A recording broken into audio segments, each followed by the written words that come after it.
सोचो तुम्हारा सब कुछ एक रात में खत्म हो जाए, खाना पैसा सब कुछ अगर एक रात में खत्म हो जाए तो तुम क्या करोगे? यही सवाल एक किसान के सामने आता है, लेंचो के सामने इस चैप्टर में। उसका जवाब इतना इंटरेस्टिंग है कि अगर आप ये पूरी वीडियो देखोगे तो आपको ना सिर्फ ये चैप्टर समझ में आएगा बल्कि एग्जाम्स में पूछे जाने वाला एक भी क्वेश्चन आपसे मिस नहीं होगा। चलिए शुरू करते हैं। काजल स्टडी सिस्टम में आपका स्वागत है। आज हम पढ़ेंगे क्लास 10 का फर्स्ट फ्लाइट का chapter number 1, letter to God. This chapter is written by जूएल GL फ्लुएंटेस। इस वीडियो के एंड तक आप सीखेंगे full story, description in a simple language, character, theme and moral of the story, difficult words of the chapter, vocabulary और सबसे important exams में बार बार पूछे जाने वाले वो सभी क्वेश्चंस जो आपके लिए बहुत important. Difficult words of the chapter, vocabulary और सबसे इम्पोर्टेंट एग्जाम्स में बार बार पूछे जाने वाले वो सभी क्वेश्चंस जो आपके लिए बहुत इम्पोर्टेंट है। एक सिंपल स्टोरी के थ्रू आपको समझाया गया है irony of a person and how a person unbelievably faith in God. Background of the story. इस स्टोरी को समझने के लिए हमें पहले समझना होगा कि ये स्टोरी एक छोटे से गांव में रहने वाले एक किसान की है जिसका जीवन सिर्फ उसकी फसल पर डिपेंड करता है। उसके परिवार का भरण पोषण सब डिपेंड करता है उसकी कॉर्नफील्ड पर, क्योंकि जब उसकी फसल के बर्बाद होने के बाद उसके पास कोई भी रिसोर्स नहीं बचता। उसकी फसल का बर्बाद होना उसके लिए सिर्फ पैसे की बर्बादी नहीं, उसके परिवार के जीवन मरण का क्वेश्चन बन जाता है। बैकग्राउंड आपको समझना जरूरी है ताकि आप लेंचो की डेस्परेशन को बहुत अच्छे से डीपली उसके साथ आप अपने आप को कनेक्ट कर पाए। जब आप अपने आप को स्टोरी के साथ इमोशनली कनेक्ट करते हैं तो that story becomes more lively to you and it's easy to remember us for the lifetime. So let's start with the story. Starting of the story. तो कहानी शुरू होती है एक छोटी सी पहाड़ी से, हिलॉक, जहाँ लेंचो अपने पूरे परिवार के साथ अपने खेत के बीचों बीच एक छोटे से घर में रहता था। उसकी फसल पकी हुई थी और वो बहुत खुश था। एक दिन शाम को जब वो बैठे थे तो बारिश शुरू होती है। लेंचो बारिश को देखकर बहुत खुश होता है। उसे बारिश की छोटी छोटी बूंदें नए गोल्ड कॉइन्स के जैसी नजर आ रही थी, लेकिन कुछ ही समय में उसकी वो खुशी एक उदासी में बदल गई।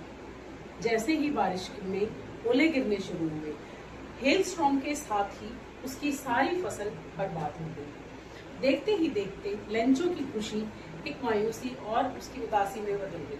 सारा परिवार अब परेशान था कि उनकी पूरी फसल बर्बाद हो चुकी है। उनका पूरा साल, ये ईयर कैसे निकलेगा, कैसे वो अपने बच्चों को खाना खिलाएंगे और कैसे वो अपना नॉर्मल लाइफ रूटीन जो है उसको फॉलो कर पाएंगे due to the destruction of their crop. लेकिन लेंचो उसको जो गॉड पर अनबिलीवेबल भरोसा करता था, उसने लेटर में लिखा अ लेटर टू गॉड कि हे भगवान, मेरी फसल बर्बाद हो गई है और मेरा आपके सिवा इस धरती पर कोई नहीं है जिससे मैं हेल्प मांग सकूं। So please help me with 100 pesos कि मैं अपनी फैमिली को अच्छे से पूरा ईयर खिला सकूं। उसने लेटर लिखा और अपने आप जाकर पोस्ट ऑफिस में उस लेटर को पोस्ट किया। जैसे ही वो लेटर पोस्ट ऑफिस देखते हैं तो वो बड़े हैरान होते हैं। लेटर पोस्ट में मास्टर को दिखाया जाता है कि देखिए एक लेटर लिखा गया है और लेटर के बाहर एड्रेस लिखा गया है a letter to God. Postman ने उस लेटर को ओपन किया और उन्होंने पढ़ा।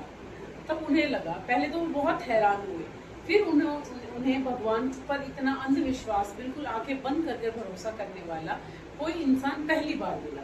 तो उन्होंने सोचा क्यों इस भले इंसान का भरोसा तोड़ा जाए, क्यों ना हम इसकी मदद करें और इसका भरोसा जो ये भगवान पर जितना बिलीव करता है उस फेथ को हम मतलब बरकरार रख सके। उन्होंने अपने पूरे स्टाफ मेंबर्स को इकट्ठा किया। They collected few amounts from their salaries and they are able to gather 70 pesos। उन्होंने उस पैसे को लेंचो को भेज दिया। जैसे ही लेंचो को मनी ऑर्डर मिलता है, he opened the order with very happiness। But जैसे ही वो लेटर को पैसे काउंट करता है और देखता है कि जो उसने मांगे थे 100 पैसों, लेकिन उसे मिले सिर्फ 70 पैसों, 30 पैसों उसे नहीं मिले। वो लेटर फिर से भगवान को एक और लेटर लिखता है जिसमें वो लिखता है कि हे भगवान, अगर आप नेक्स्ट टाइम मुझे कोई भी पैसे भेजें तो प्लीज इन चोर और ब्राइब पोस्ट ऑफिस मैन के थ्रू ना भेजें, आप डायरेक्टली ही मुझे पैसे भेजें। आपने मेरे लिए जो 100 पैसों भेजे थे उन 100 पैसों में से इन पोस्ट ऑफिसर्स ने 30 पैसों चोरी कर लिए हैं। और वो लेटर भगवान को फिर से भेज देता है and the postmaster is very shock to receive that letter again, कि उन्होंने उसकी इतनी हेल्प की और लास्ट में उन्होंने उसी को चोर बता दिया। This is the main irony of the story, कि हम भगवान पर भरोसा करते हैं और कभी कभी भगवान की ये भेजी हुई मदद को हम ये नहीं समझ पाते कि हाँ, जिस इंसान ने हमारी मदद की है भगवान के रूप में, हम उन्हीं को अब गलत ठहरा देते हैं। After completing the story, now we will shift to the next part of the chapter. सबसे पहले हम करेंगे इस चैप्टर के character sketch. We have two main characters in the chapter. One is Lencho, the farmer, and second one is postmaster who helped the Lencho. चलिए बात करते हैं लेंचो के बारे में। लेंचो एक poor but hard working farmer है, deep faith in God रखता है, एक बट भगवान पर भरोसे के साथ साथ वो ह्यूमंस को भी डाउट करता है। इमोशनली बहुत ऑनेस्ट है, जो उसके दिमाग में दिल में जो भी थॉट्स थे उसने डायरेक्टली उन थॉट्स को भगवान के सामने रख दिया है, लेकिन उन ह्यूमंस को जिन्होंने उसकी हेल्प की उन्हीं को उसने डिसऑनेस्ट और क्रूक्स के कहकर संबोधित किया है। Now the second one is postmaster who is a kind hearted person sensitive to others faith. जैसे उन्होंने लेंचो के फेथ को देखकर इमोशंस को बयान किया है। सेल्फलेस, अपने बारे में ना सोचकर दूसरों की भलाई के बारे में सोचने वाला एक इंसान। एंड अ सेटिस्फाइड पर्सन, वो अपने आप से जो उनके पास है उन चीजों से वो काफी सेटिस्फाइड है। जैसे उन्होंने लेंचो के फेथ को कंटिन्यू रखने के लिए, ताकि उसका फेथ भगवान से ना डगमगाए, अपनी जेब से पैसे इकट्ठे किए और लेंचो को दे दिए। इन दोनों थीम्स के बेस पर, इनके बेस पर हम लेंचो का कैरेक्टर स्केच बहुत अच्छे से डिफाइन कर सकते हैं। Lencho is a poor farmer who live with his family on a hillock, he is a very hard working, but he has a deep faith in God. He directly told him to send him the money just because his crop is destroyed. Then he doubted humans who helped him, and he is very honest emotionally to God. Again, जब उसे पैसे कम मिले तो उसने फिर से भगवान को कंप्लेन किया कि इन ग्रुप पोस्ट ऑफिस वालों ने मेरे पैसे खा लिए हैं। आप इसी तरह से फॉर्म करके अपने क्वेश्चंस के आंसर बना सकते हैं। ये दो कैरेक्टर स्केच आपके लिए बहुत इम्पोर्टेंट है। ये कैरेक्टर स्केच के बारे में इस चैप्टर से बोर्ड एग्जाम्स में बार बार पूछा गया है। अब मूव करते हैं next step. We'll talk about some literary devices used in this chapter. First one is irony. Irony, calling postmaster a crook is irony of the chapter. Now, second one is metaphor. Metaphor is comparing one thing with another thing which are not equal. Here the Lencho compares raindrops with new coins. Next is imagery. Hailstorms destroying the field. कैसे हमने imaginary picture से बताया गया है कि hello storms ने crop को, field को कैसे एक एक जगह से बिल्कुल डिस्ट्रॉय कर दिया है। Last not the least, characterization. Characterization में हमें दिखाया गया है कि कैसे लेंचो भगवान में अनबिलीवेबल फेथ करता है। Faith shown in God is one of most characterization in the chapter. These are the literary devices used in the chapter which are helpful for our exams. चलिए एक बार फिर हम बात करते हैं इस चैप्टर की छोटी सी समरी के बारे में। Lencho is a poor farmer who live on a hillock with his family. Hailstorm destroy his whole crop.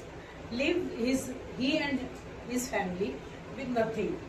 Then his unbelievable belief in God, he wrote a letter to God for asking for a help of 100 pesos to help his family. Then postmaster's kindness, he received the letter, tried to help the Lencho, collected money from his staff members, but he collected only 70 pesos and sent them Lencho signing the letter God. Lencho is not happy to receive the money, but he is very upset and angry with the postmaster and his staff for thefting his 30 pesos. He called them crook. This story shows the kindness, unbelievable faith in God and the irony of today's humans. Completing the chapter story, important things. अब हम बात करते हैं exams में पूछे जाने वाले questions के बारे में। हमारे एग्जाम्स में बार बार कुछ क्वेश्चंस रिपीट होते हैं, जैसे irony of this chapter, sketch of postmaster, and why did the postmaster did what he do.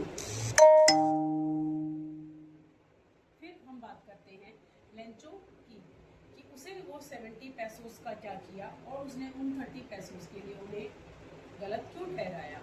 एक हमारे लिए बहुत इंपॉर्टेंट क्वेश्चन बनता है, आपकी क्रिएटिविटी पर डिपेंड करता है, बहुत बार एग्जाम्स में पूछा भी गया है। Write the diary note as a postmaster. जब आपको ये सेकेंड लेटर रिसीव होता है कि लेंचो ने आपको क्रूक कहा है for thefting his 30 pesos, right a short diary note on your feelings about this.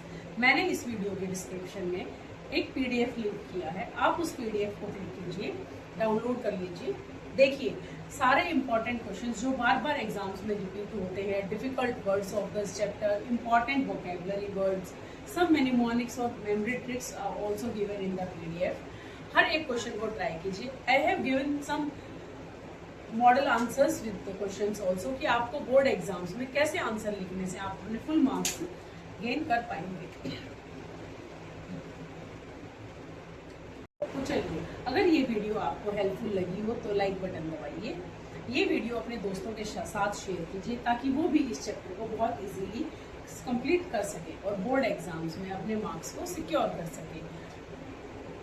तो और कमेंट में ये ज़रूर बताइएगा कि अगला चैप्टर आपको कौन सा चाहिए। तो मिलते हैं अगली वीडियो में, तब तक के लिए all the best for your exams and like, share and subscribe the कादन स्टडी सिस्टम और बेल आइकन को दबाना मत भूलिएगा। Thank you, have a good day, bye bye, take care.